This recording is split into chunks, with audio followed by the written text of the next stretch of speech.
Another day, another nope. Leave Ferris alone. Hollywood, do we really seriously need to send you a cease and desist order?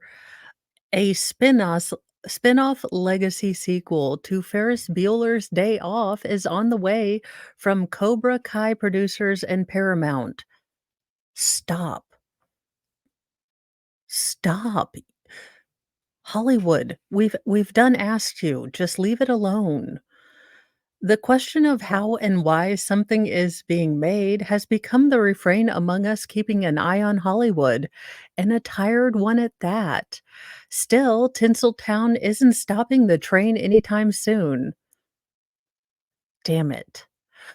In fact, it just made another stop to pick up Ferris Bueller. No, stop it. That's right, Ferris Bueller's Day Off is getting the sequel treatment a couple of decades too late.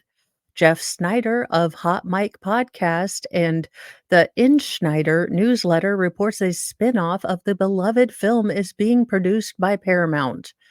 Paramount, stop it. Just stop. You done screwed everything up. Stop. The sequel spin-off shall chronicle the adventures of two valets played by Larry Jenkins and Richard Edson, who take off in Cameron's Ferraris through the streets of Chicago in the span of a day. This project, known as Sam and Victor's Day Off, will serve as the feature debut of director David Kratzenberg, who has previously directed episodes of the shows Young Rock, 911, Lone Star, and The Goldbergs. Kratzenberg also executive produced the latter ABC family comedy. He teamed up with co-creators of the hit Karate Kid-based series Cobra Kai, who are producing this venture. John Hurwitz, Hayden Schlossenberg, and Josh Held are joined by Paul Young of Argyle Media, Dinah Hiller of Counterbalance as executive producer, and associate producers Stephen Cedars, Benji Clellman, and Scott uh, Yachin. How about no? How about stop it? For every Cobra Kai we get freaking The Last Airbender, okay? No, no, we have asked you nicely to step away from the Care Bear. We don't know where your hands have been, Hollywood, and we're pretty sure that you brought both Astroglide and KY, and we're a little bit frightened. Although it sounds like the kind of thing that would end up on Paramount Plus, the studio is hoping for a theatrical release. They are also in the process of finding writers, which could be what makes or break the film. I mean, it sounds like Harold and Kumar Go to White Castle.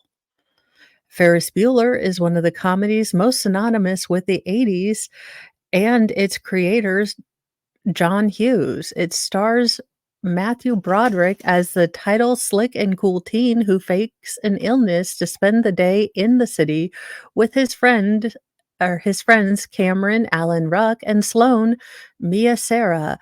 They take a spin together in fancy wheels belonging with to Cameron's dad.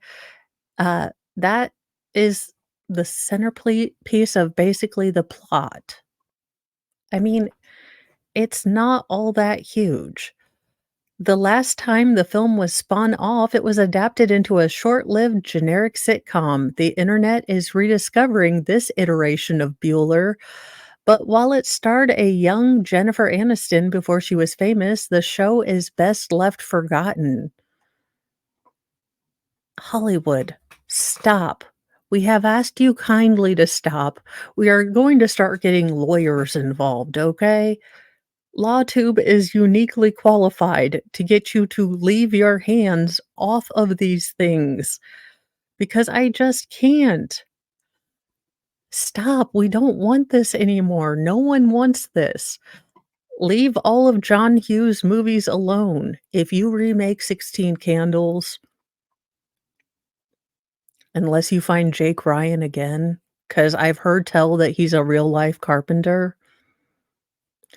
Any hoozle, that is the news. Hollywood is at it again. For the love of all that is holy, someone tell them to get their greasy mitts off of old movies, come up with a new idea, even if it's stupid, it still would be something new, and I mean, half of us would be just shocked that y'all know how to write.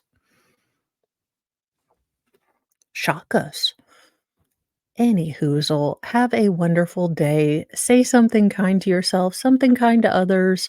Hollywood, keep your greasy mitts off the 80s and early 90s and just about everything, really, without consent. Have a good day. Bye, guys.